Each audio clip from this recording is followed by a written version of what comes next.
Assalamualaikum to all of you. Today I am going to start the very next topic of my environment series, that is the aquatic ecosystem. First of all, what is aquatic ecosystem? एक ऐसा ecosystem, you can say that aquatic ecosystem that is consist of water. एक ऐसा ecosystem जो water के साथ बना होता है उसको हम बोलेंगे एक्वेटिक इकोसिस्टम। उसको क्या बोलेंगे? Aquatic ecosystem. एक बात आप ये याद रखेंगे। दूसरी इंपॉर्टेंट चीज़ आप इसके रिलेटेड ये याद रखेंगे कि एक्वेटिक इकोसिस्टम को क्लासीफाई किया गया है, classified into three different types, into three different types on the basis of you can say that के on the BASIS basis of salt content, on the basis of salt content. मतलब salt के content के basis पे इसकी अलग अलग types हैं, या इसकी यू कैन से दैट की थ्री टाइप्स हैं। फर्स्ट ऑफ ऑल मैंने क्या बताया? एक्वेटिक इकोसिस्टम एक ऐसा ecosystem which is consist of water, जो वाटर के साथ बना होगा। ठीक है, मैं ऑलरेडी अपने प्रीवियस लेक्चर्स में भी बता चुका हूँ, जैसे लेक हो गया, ओशन हो गया, रिवर हो गया, पाउंड हो गया, even a drop of water is also an aquatic ecosystem. I have discuss all these things comprehensively in my previous lecture. अब यहाँ पे इक्वेटिक सिस्टम को हम पढ़ेंगे जब, तो इसमें मैंने कहा कि it is further classified into three different types based on the salt content means कि how much amount of salt is present in that particular water. मतलब वो पाउंड है, वो लेक है, वो ओशन है, वो रिवर है, वो ड्रॉप ऑफ वाटर है, उस सॉल्ट के कंटेंट के बेसिस पे इसकी तीन टाइप्स हैं। फर्स्ट आ गया आपका फ्रेश वाटर इकोसिस्टम। कौन सा आ गया आपका? Fresh water ecosystem. ठीक है। सेकंड आ जाएगा आपका कौन सा? Marine, MARINE, marine. And third आ जाएगा आपका BRACKISH, ब्रैकिश वाटर इकोसिस्टम। उसके बाद यहाँ पे भी वाटर इकोसिस्टम। ठीक है, आई होप ये तीन चीज़ें आपको अभी तक क्लियर हो गई होंगी। अब देखिए, जो फ्रेश वाटर की अगर मैं बात करूँगा तो यहाँ पे जो सॉल्ट का कंटेंट होता है माय डियर स्टूडेंट्स, ये होता है लेस देन, मतलब यू कैन से दैट कि लेस देन 5 PPT। ठीक है ना, यहाँ पे सॉल्ट का कंटेंट लेस देन 5 PPT। इस PPT का मतलब होता है पार्ट पर थाउजेंड। ठीक है, ये याद रखिएगा। ठीक है, तो इसमें जो सॉल्ट का कंटेंट होता है वो लेस देन होता है 5 PPT, और यू कैन से दैट कि इसमें सॉल्ट कंटेंट वेरी लो होता है, सॉल्ट कंटेंट वेरी लो होता है। ये चीज़ आप इसमें जो फ्रेश वाटर के रिलेटेड याद रखेंगे। उसके बाद ये जो फ्रेश वाटर आपका इकोसिस्टम है, ये फ्रेश वाटर इकोसिस्टम को फर्दर क्लासीफाई किया गया है तो डिफरेंट टाइप्स में। एक है लोटिक वाटर इकोसिस्टम, दूसरा आ जाएगा आपका लेंटिक। लोटिक और लेंटिक, lotic is nothing but a moving water. अगर कहीं वाटर मूव कर रहा है तो उसको हम बोलेंगे lotic water. And लेंटिक means stagnant, STAGNANT, stagnant water. अब मैं यहाँ पे बताता हूँ कि यहाँ पे क्वेश्चन कहाँ से फ्रेम होगा। एक तो इस सॉल्ट का कंटेंट पूछ सकते हैं कि फ्रेश वाटर में सॉल्ट का कंटेंट कितना होता है।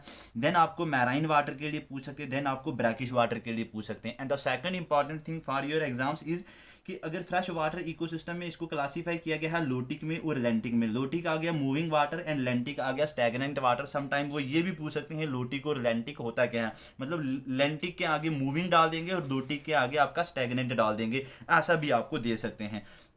उसके बाद एग्जाम्पल्स भी इसमें इंपॉर्टेंट है। फॉर एग्जाम्पल देखिए, आपका मूविंग वाटर में आ जाएगा आपका स्प्रिंग, SPRING, स्प्रिंग्स आ गया, स्ट्रीम्स आ गया, उसके बाद रिवर्स आ गया। ठीक है, उसके बाद ब्रूक, BROOK, ब्रूक्स आ गया, CREEKS, क्रीक्स आ गया। ये भी मूविंग वाटर्स ही होते हैं, तो ये चीज़ आपने याद रखनी है। In the case of lentic my dear students, आपका पाउंड हो गया। ठीक है, पाउंड हो गया, लेक हो गया, स्वैम्प हो गया। उसके बाद आपका हो जाएगा एक सपोज आपका आ जाएगा यहाँ पे पूल हो गया एंड एटसेट्रा। तो all these things are important. आपको पता है कि पाउंड और लेक जो है ये एटलांटिक में आता है, एग्जामिनर को भी पता है, वो आपको पूल और स्वैम्प डाल देगा, यहाँ से ब्रूक और क्रीक डाल देगा कि which of the following is the lentic water या which of the following is the lotic water. इस तरीके से वो एग्जाम में ऑप्शंस बना के आपको कंफ्यूज कर सकता है। तो आई होप फ्रेश वाटर वाला आपको क्लियर हो गया होगा कि salt content less than 5 PPT है and salt content you can say that the very low है। Next important thing is the marine water. नेक्स्ट कौन सा आ गया आपका मैराइन वाटर। तो मैं उसके बारे में अब यहाँ पे लिखता हूँ कि जो मैराइन वाटर इकोसिस्टम है इसमें मैं आपको बताता चलूँ कि जो सॉल्ट का कंटेंट होता है, यू कैन से दैट कि सॉल्ट का कंटेंट इक्वल टू और सॉल्ट कंटेंट इसमें इक्वल टू और ग्रेटर देन या above than or greater than 35 PPT.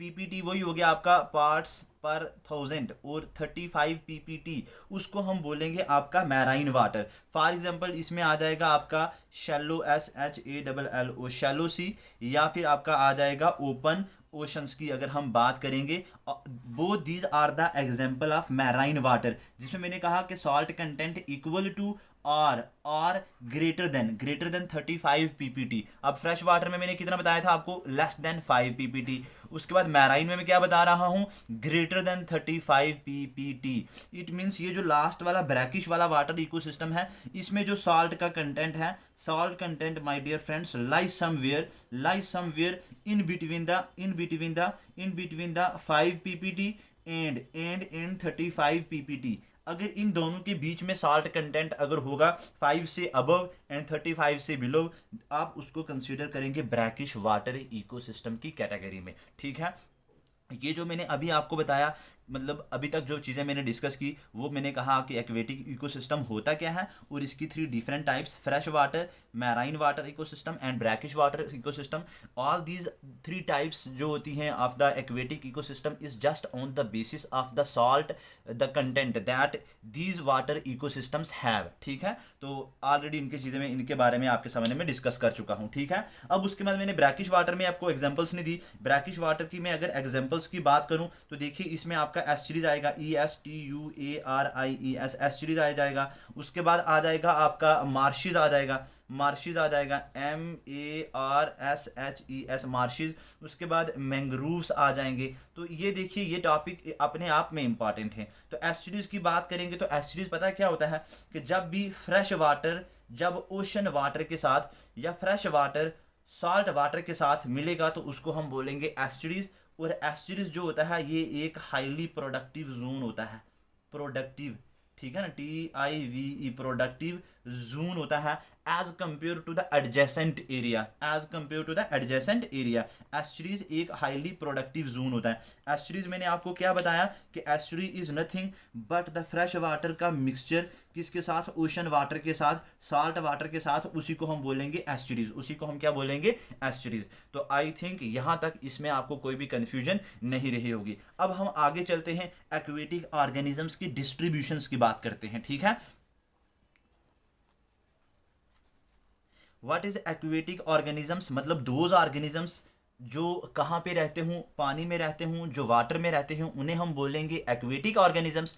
और देखिए ये जो एक्वेटिक ऑर्गेनिजम्स हैं, AQUATIC एक्वेटिक ऑर्गेनिजम्स, मतलब जो ऐसे ऑर्गेनिजम्स जो कहाँ पे रहते हूँ, लाइव इन वाटर, जो वाटर में रहते हूँ।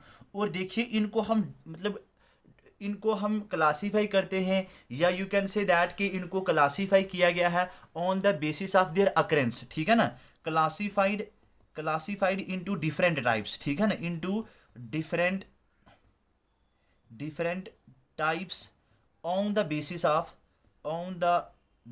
ऑफ देयर अकरेंस, ठीक है ना, OCCURANCE अकरेंस। फॉर एग्जाम्पल अगर ये देखिए ये मेरे पास है वाटर कहीं पे, ठीक है, तो ये अगर मेरे पास कहीं वाटर है तो आप ये मान लीजिए सपोज मैं ओशन ही की बात कर रहा हूँ। ठीक है, यहाँ पर आ जाएगा सपोज ओशन।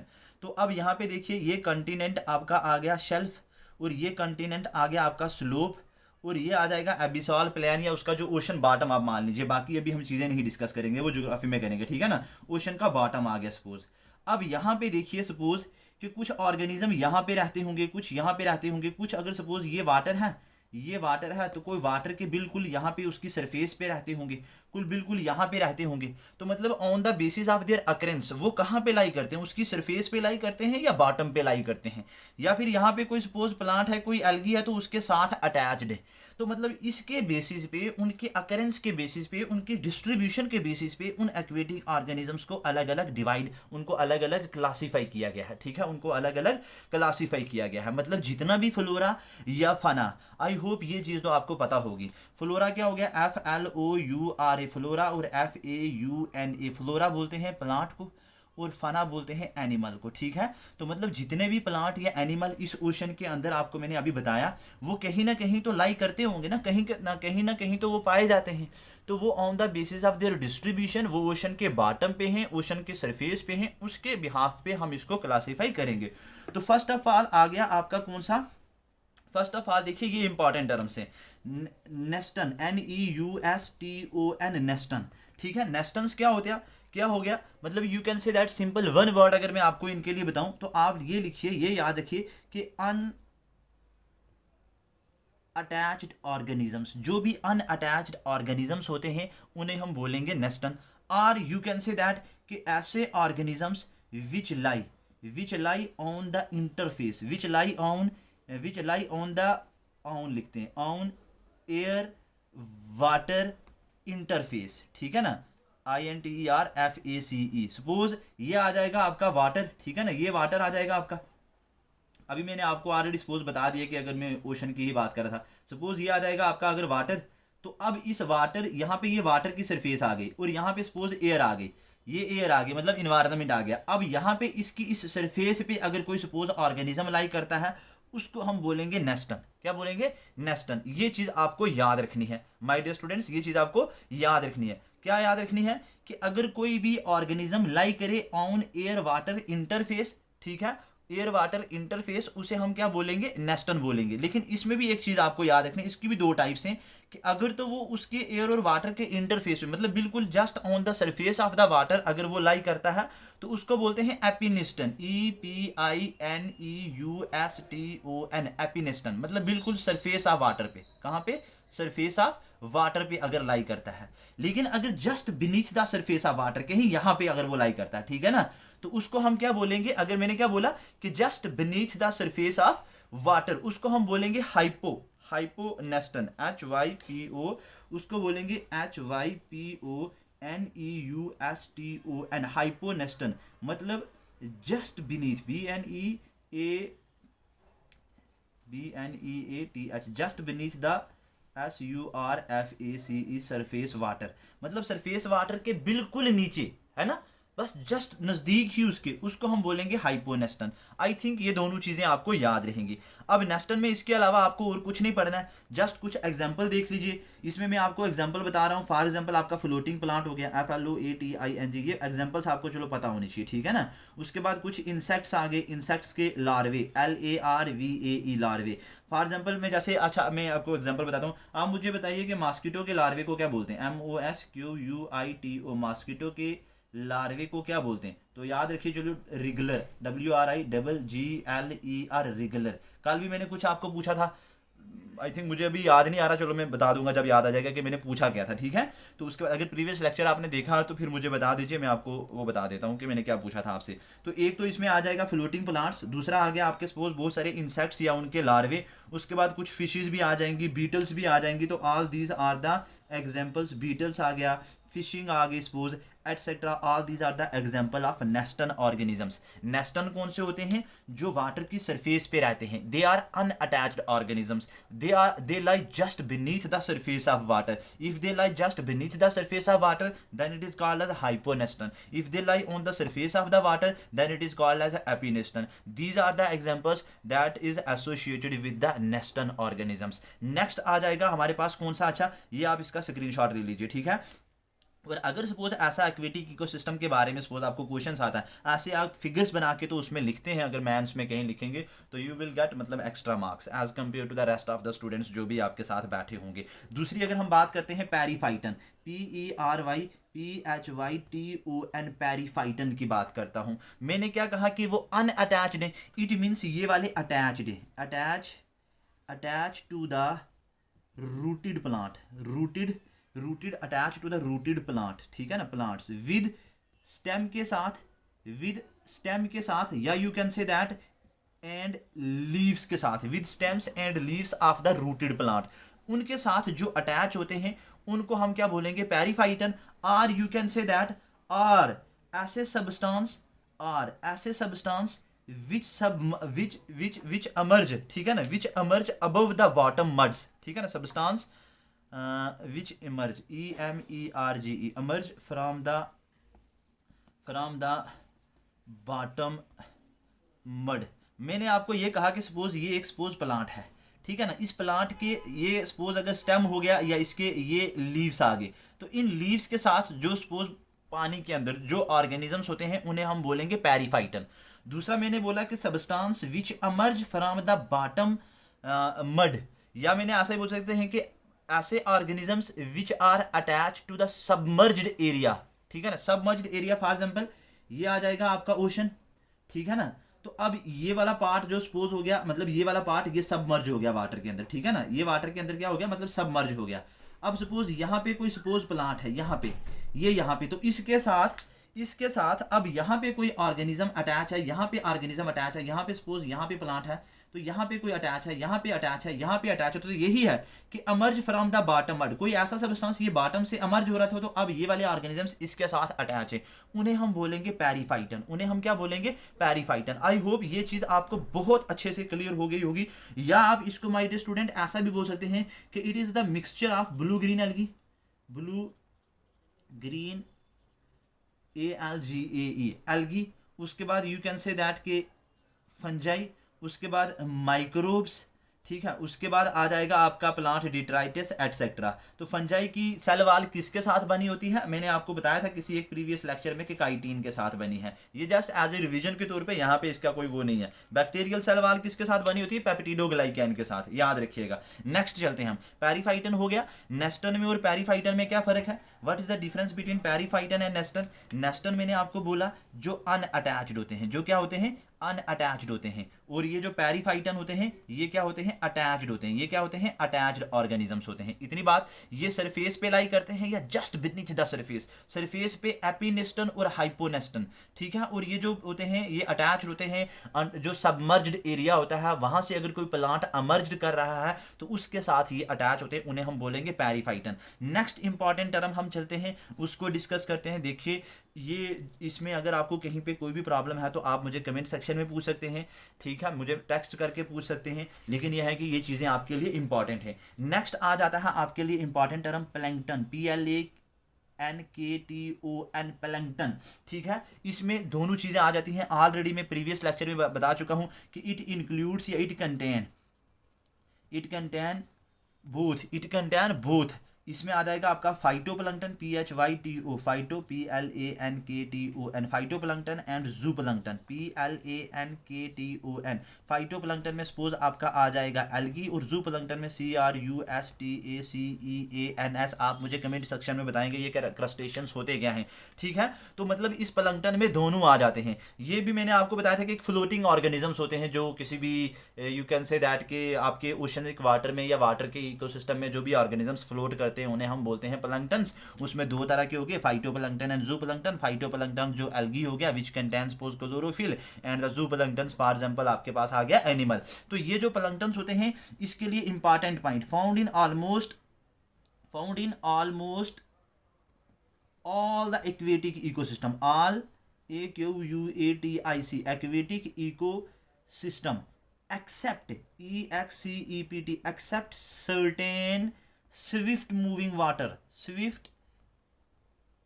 वाटर। अगर कहीं पे वाटर बहुत तेजी से अगर फ्लो कर रहा है तो वहां पे ये नहीं पाए जाते। बाकी हर एक्वेटिक सिस्टम में मतलब एवरीवेयर आपको you will see the planktons आप देखेंगे except certain swift moving water. ऐसी स्टेटमेंट यूपीएससी पूछ सकता है कि planktons are found in all types of aquatic ecosystem, तो एब्सोल्युटली रॉन्ग स्टेटमेंट होगी बिकॉज कि वो स्विफ्ट मूविंग वाटर में वो पाए नहीं जाते हैं। एक चीज आपको ये याद रखनी है। दूसरी बात इनके लिए ये आपने याद रखनी है कि इनकी locomotory power, MOTORY, locomotory power इनकी ना लिमिटेड होती है। लोकोमोटरी पावर मतलब कि मींस उनकी स्विम करने की जो पावर होती है वो लिमिटेड होती है as compare to the nekton. अभी हम नेक्टन आगे नेक्स्ट टर्म पढ़ेंगे। तो इनकी लोकोमोटरी पावर, एक swimming power you can say that क्या होती है, लिमिटेड होती है। इसमें एग्जांपल आ जाएगा आपका diatom, already I have discussed in the my previous lecture, jellyfish, jelly fish. Then आ जाएगा आपका copepods, PODS। Already UPSC has asked, इसके ऊपर वो पूछ चुकी है, मतलब PYQ जाके चेक करें तो मुझे ये भी बताएंगे कि कॉपीपोड्स होते क्या हैं, ठीक है।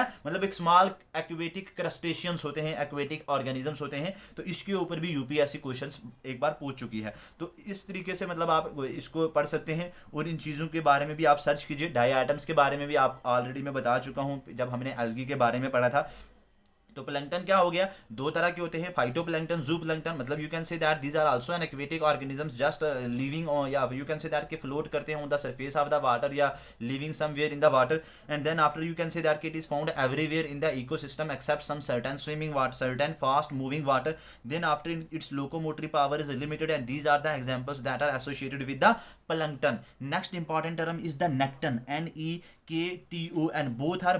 both are you can say that related to each other, NEKTON। Nekton organisms क्या होते हैं, देखिए, it contain elements which are you can say that के स्विमर। ये मतलब बहुत फास्टर स्विमर होते हैं, animals which are swimmer, SWIMMER। Contain, इस नेक्टन में वो वाले एनिमल्स आते हैं जो स्विमर होते हैं। उसके बाद RELATIVELY, रिलेटिवली ये क्या होते हैं, लार्जर होते हैं। उसके बाद ये क्या होते हैं, पावरफुल होते हैं। किसके कंपैरिजन में, as compare to the plankton के कंपैरिजन में ये लार्जर होते हैं, पावरफुल होते हैं, ठीक है ना। As they come, as powerful होते हैं, मतलब as they overcome water current, as they overcome water current. तो ओशन करंट आपने पढ़ा ही होगा, आई होप आपको पता होना चाहिए। वार्म करंट होते हैं, कोल्ड करंट होते हैं। तो उसके बाद अगर हम देखें, इनकी बात करेंगे तो इसमें ये जो होते हैं ये डिफरेंट वैरायटी ऑफ साइज, मतलब साइज इनका बड़ा भी हो सकता है, और इनकी शेप या वो भी जो है वो डिफर कर सकते हैं, मतलब वैरी करते हैं, इनका साइज और शेप जो होती है वो वैरी करते हैं। इसमें एग्जांपल आ जाएगा आपका फिशेज आ जाएंगे, उसके बाद SQUID स्क्विड आ जाएगा, ऑक्टोपस आ जाएगा, उसके बाद आ जाएगा आपका सपोज शार्क फिश आ जाएगी आपकी, उसके बाद कुछ मैराइन मैमल्स आ जाएंगे, ठीक है ना, मैराइन मैमल्स आ जाएंगे, etcetera. The important thing related to the nektons, they are the fast swimmer as compare to the earlier one that we have discussed, कौन सा, प्लैंकटन वाला। उसके बाद second important thing related to the nekton, they are, इनकी locomotory power जो होती है ज़्यादा होती है, लोकोमोटरी पावर इज मोर, ठीक है ना, वो भी मैं यहाँ पे लिख देता हूँ, LOCOMOTORY। लोकोमोटरी पावर जो होती है वो ज़्यादा होती है किसकी, नेक्टन की एज कम्पेयर टू प्लैंकटन, ठीक है ना। प्लैंकटन की कंपैरिजन में इनकी लोकोमोटरी पावर ज़्यादा होती है, that is why they are able to overcome the water current, ठीक है ना। तो ये सारी चीज़ें आपके रिलेटेड, आगे किसके रिलेटेड, नेक्टन के रिलेटेड। लास्ट चीज़ इसके रिलेटेड जो एक और इम्पॉर्टेंट टर्म है वो है आपका बेंथोस, BENTHOS, बेंथोस वो होते हैं कि ऐसे organisms living in the bottom of water, ठीक है ना, बिल्कुल bottom of water. For example मैंने ऐसा बताया था, तो यहाँ पे ये वाले ऑर्गेनिज्म जो हैं वो लाई करते हैं, उन्हें हम क्या बोलेंगे, उन्हें हम बोलेंगे बेंथोस, ठीक है ना, इनको हम क्या बोलेंगे, बेंथोस बोलेंगे। फॉर एग्जांपल देखिए, इसमें मैं कुछ आपको एग्जांपल बताता हूँ। For example sea grass UPSC पूछ चुका है, ठीक है। उसके बाद मैक्रो ALGAE, इसके ऊपर यूपीएससी क्वेश्चन पूछ चुका है। उसके बाद COROLS फेवरेट है स्टेट का भी और यूपीएससी का भी।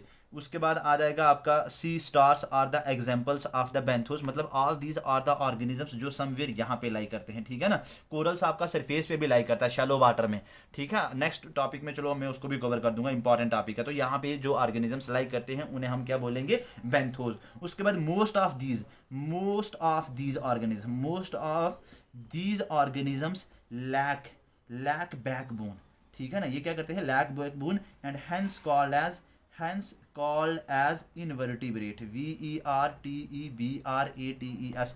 yesterday मैंने आपको पूछा था कि वर्टिब्रेट्स कौन कौन से एनिमल्स होते हैं जिनको बैकबोन होती है, जिनको क्या होती है, बैकबोन होती है। एक चीज़ तो याद रखिए, उसके रिलेटेड मैंने इनको बताया था कि इनका ट्रिक है कौन सा, FRBM एक्ट, कुछ भी नहीं है। अगर आप कंफ्यूज हो गए, आपको नहीं मिला, आपने वो लेक्चर वॉच किया है, तो जस्ट याद रखिए, F हो गया आपका फिशेज, क्या हो गया, फिशेज, R हो गया आपका रेप्टाइल्स, B हो गया आपका बर्ड्स, एम हो गया आपका मैमल्स, ए हो गया आपका एम्फीबियंस, ठीक है ना, A M amphibians, AMPHIBIANS amphibians. तो FRBM एक्ट याद करके तो आप वर्टिब्रेट्स जितने भी हैं उन सबको याद कर सकते हैं माय डियर स्टूडेंट्स। मैं आपको वन बाय वन फिशेस क्या होती हैं, रेप्टाइल्स क्या होते हैं, बर्ड्स, मैमल एंड एम्फीबियंस के बारे में I will discuss in my upcoming lectures. लेकिन ये सारी चीज़ें अभी के लिए हम इसी टॉपिक को करेंगे। तो मैं एक बार इसको क्विक रिविजन मैं आपको बता देता हूँ। फर्स्ट टर्म जो मैंने डिस्कस की वो की थी मैंने नेस्टन। कौन सी की थी मैंने, नेस्टन, NEUSTON, नेस्टन। सेकंड मैंने जो इसके बाद की थी वो मैंने की थी periphyton, I think, peri PERIPHYTON। Third मैंने की थी प्लैंकटन, KTON। फोर्थ मैंने की थी नेक्टन एंड फिफ्थ मैंने की थी बेंथस, BENTHOS, बेंथन। ये मैंने कहा था कि अनअटैच्ड ऑर्गेनिजम्स होते हैं। क्या होते हैं, अनअटैच्ड ऑर्गेनिज्म। या यू कैन से दैट कि अगर ये वाटर है तो ये वाटर है सपोज, तो ये वाटर की सरफेस पे रहते हैं, बिल्कुल सरफेस पे या just beneath the surface of the water, उन्हें हम बोलेंगे नेस्टन। पैरीफाइटन क्या होते हैं, ये अटैच्ड ऑर्गेनिजम्स होते हैं। ये अटैच्ड ऑर्गेनिजम्स रूटेड मतलब स्टेम के साथ अटैच होते हैं या फिर लीव्स के साथ अटैच होते हैं, या फिर कोई अगर एरिया सबमर्ज्ड है, सपोज ये एरिया सबमर्ज्ड है, ये वाला एरिया आपका सबमर्ज्ड है, यहां से सपोज कोई प्लांट ग्रो किया, कोई एल्गी ग्रो किया, तो उसके साथ ये अटैच्ड होते हैं, उन्हें हम बोलेंगे पैरीफाइटन। प्लैंकटन मैंने आपको बोल दिया कि इनकी लोकोमोटरी पावर जो होती है वो लिमिटेड होती है। वो क्या होती है, लिमिटेड होती है। नेक्टन की लोकोमोटरी पावर जो होती है वो ज्यादा होती है। ये फास्ट स्विमर होते हैं, पावरफुल होते हैं, लार्जर होते हैं as compare to the plankton. And benthos मैंने आपको बताया कि जो at the bottom of the ocean, यहाँ पे बॉटम ऑफ द ओशन पे लाई करते हैं, उन्हें हम बोलेंगे बेंथोस। उन्हें हम क्या बोलेंगे, benthos. There are 3 to 4 more terms जो कि रिलेटेड हैं इसी के साथ ही, वो भी इंपॉर्टेंट हैं और उसको मैं डील करूंगा किसके साथ, अच्छा कि मैं लिखूंगा, हेडिंग लिखूंगा factors, FACTORS, factors limiting the productivity, LIMITING, limiting the PRODUCTIVI productivity of aquatic habitat, HABITAT habitat, factors limiting the productivity of the habitat. देखिए दो इंपॉर्टेंट, अगर मैं बात करूं किसकी, एक्वेटिक इकोसिस्टम की, क्योंकि मैं उसी को पढ़ा रहा हूं, तो यहाँ पे दो फैक्टर्स हैं मेन, वो है एक है आपका सनलाइट, एक है कौन सा, सनलाइट, और जो है दूसरा है वो है आपका ऑक्सीजन। वो कौन सा है आपका, ऑक्सीजन, ठीक है। ये दोनों फैक्टर्स हैं जो प्रोडक्टिविटी को अफेक्ट करते हैं इन एन एक्वेटिक इकोसिस्टम। लेकिन अगर मैं टेरेस्ट्रियल इकोसिस्टम की बात करूं तो वहां पे माय डियर स्टूडेंट्स जो इंपॉर्टेंट हैं वो है आपका मॉइस्चर, MOISTURE, मॉइस्चर, और सेकंड है आपका टेम्परेचर। मतलब वहां पे ये दो मैन इंपॉर्टेंट रोल करते हैं। But in the case of aquatic ecosystem, even the drop of water is also an aquatic ecosystem. The factors that play an important role in an aquatic ecosystem is your sunlight and the oxygen. तो oxygen का आपको पता ही है कि O2 formula होता है, जो मतलब फॉर दोस्त जो नॉन साइंसेस से हैं, नाम जिनका साइंस नहीं होगी, ठीक है ना। तो उसके बाद अगर मैं बात करूं ऑक्सीजन और सनलाइट की, सनलाइट मैंने आपको बताया था कि प्लांट्स के लिए भी इंपॉर्टेंट होती है, और सिमिलरली जो एक्वेटिक ऑर्गेनिजम्स जो पानी के अंदर आते हैं उनके लिए भी इंपॉर्टेंट होती है फॉर देयर फोटोसिंथेसिस, ठीक है ना। फॉर एग्जांपल अगर एल्गी वाटर के अंदर है तो उसके लिए भी सनलाइट उतनी ही बेनिफिशियल है। सनलाइट उसको भी हेल्प करेगी to prepare their food, because algae also contain the chlorophyll, और क्लोरोफिल के अंदर जो मेटल प्रेजेंट होता है that is the magnesium. Haemoglobin के अंदर जो होता है वो होता है आपका आयरन, ठीक है ना। वो कौन सा मेटल होता है आपका, आयरन। और क्लोरोफिल के अंदर जो होता है वो मैग्नीशियम मेटल होता है। ये दोनों चीजें आपको याद रखनी है, ठीक है। अब एक्वेटिक इकोसिस्टम की मैंने जब बात की तो उसमें दो मैन फैक्टर्स हैं। इन दो मैन फैक्टर्स के रिलेटेड कुछ इंपॉर्टेंट टर्म्स हैं जो मैं आपको बताने चाहता हूं। सबसे पहले सनलाइट में एक आ जाएगा आपका photic zone, PHOTIC, photic zone, और दूसरा आ जाएगा आपका एफोटिक जोन। दूसरा कौन सा आ जाएगा आपका, एफोटिक जोन, APHOTIC, एफोटिक जोन। अब देखिए फोटो मीन्स लाइट, LIGHT, मतलब ये एक ऐसा जोन है। फॉर एग्जाम्पल अगर मैं ऐसा बना रहा हूं, सपोज ये आ जाएगा एक, अगर ओशन है, सपोज आपका ओशन वाटर है, ठीक है, ये ओशन वाटर है, ये कॉन्टिनेंटल शेल्फ थी, ठीक है, ये कॉन्टिनेंटल शेल्फ थी, ये कॉन्टिनेंटल स्लोप था, सपोज कॉन्टिनेंटल SLOPE स्लोप था, यहाँ पे ओशन बॉटम आ गया, ये ओशन बॉटम आ गया, ठीक है। तो अब देखिए ये कहीं पे सन है, ये कहीं पे क्या है, सन है। अब सन की लाइट यहाँ से आ रही है, यहाँ से सन की लाइट आ रही है। अब ये सन लाइट की, अब वाटर जो होता है ना, वाटर में मतलब क्या होता है कि सपोज वाटर का फार्मूला भी आपको पता होगा, हाइड्रोजन बॉन्ड होती है सपोज इसमें वाटर के दो मॉलिक्यूल के बीच में। तो अब यहाँ पे देखिए कि जो और पोलर मॉलिक्यूल भी है, तो तो पोलर मालिक्यूल्स वो होते हैं which contain partial positive charge and partial negative charge, उन्हें हम बोलते हैं पोलर मालिक्यूल। तो अब देखिए कि यहाँ पे जो वाटर होगा ना, सॉरी सनलाइट होगी ना, जो वो वाटर के अंदर पेनिट्रेट कर जाएगी, मतलब वाटर के अंदर चली जाएगी, लेकिन अब इसकी डेप्थ तक तो नहीं ना पहुंच पाएगी, ये तो वहां तक जाएगी ना, यहाँ तक सपोज चली जाएगी, अप टू सपोज 200 मीटर तक की मैं बात कर लेता हूं। तो जहां तक सनलाइट पेनिट्रेट कर जाएगी due to the polar nature of water, that is called as photic zone, जहां तक लाइट जा रही है। और जहां तक लाइट जा रही है it is called as photic zone. It means वहां पे फोटोसिंथेसिस हो सकती है। जहां तक लाइट जाएगी वहां तक these points are important for your exams perspective in the photic zone you can say that कि photosynthesis भी होगी। why photosynthesis can take place in this water in the photic zone because sunlight can penetrate into the water, ठीक है, water पे penetrate कर जाएगी। और जहां तक पेनिट्रेट कर सकती है वहां तक एल्गीज या अदर अगर कोई एक्वेटिक ऑर्गेनिजम्स होते हैं वो फोटोसिंथेसिस कर सकते हैं। सेकंड इंपॉर्टेंट थिंग, यहाँ पे रेस्पायरेशन भी होगी, यहाँ से रेस्पायरेशन भी होगी। रेस्पायरेशन तो यहाँ पे भी कोई अगर ऑर्गेनिजम्स होगा तो तब भी वो रेस्पायर करेगा, वो तब भी रेस्पायर करेगा। फिशेज जो होती हैं वो रेस्पायरेशन करती हैं थ्रू गिल्स, ये चीज याद रखिएगा। तो ये दोनों चीजें इंपॉर्टेंट है आपके लिए फोटिक जोन के लिए। एक light can penetrate due to which photosynthesis हो जाएगी, दूसरा रेस्पायरेशन होती है कहाँ पे, फोटो इसमें आपके फोटिक जोन में, ठीक है ना। तो डेप्थ जो होती है, डेप्थ ऑफ द वाटर, अब देखिए सनलाइट कितनी ज्यादा पेनिट्रेट कर जाएगी, ये भी डिपेंड करता है पता है किसके ऊपर, मैं यहाँ पे लिख देता हूँ। ये डिपेंड करता है depth of water, depth of water, मतलब लाइट कहाँ तक पेनिट्रेट कर जाएगी। Depth of water depend on transparency, नहीं ऐसा नहीं लिखेंगे इसको हम लिखेंगे कि जो लाइट पेनिट्रेट करेगी ना, light PNETRAT, light penetrate in water as per the transparency, TRANSPARENC, transparency of water.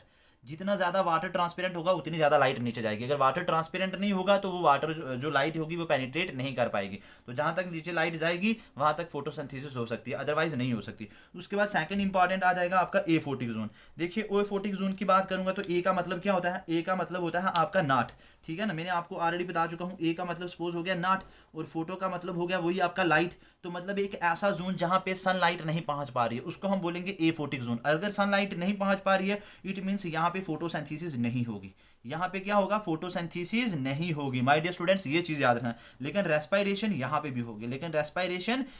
भी होगी, ए फोटिक जोन के लिए ये चीज आपको याद रखनी है। This aphotic zone is also known as profundal, PROFUNDAL,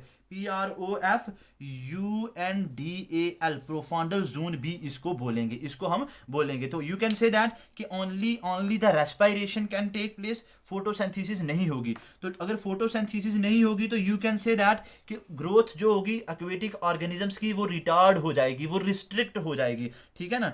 growth of aquatic organisms, यहाँ पे मैं इसको इरेज करके लिखता हूँ, ग्रोथ ऑफ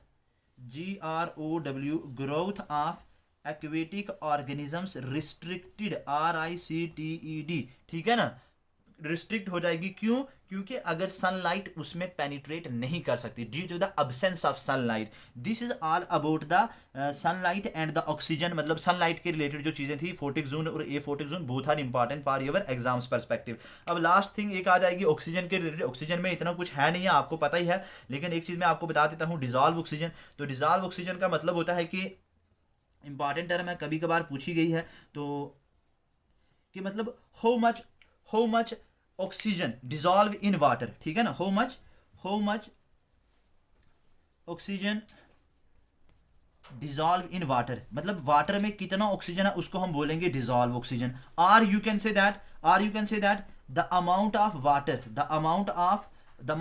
वाटर नहीं, ऑक्सीजन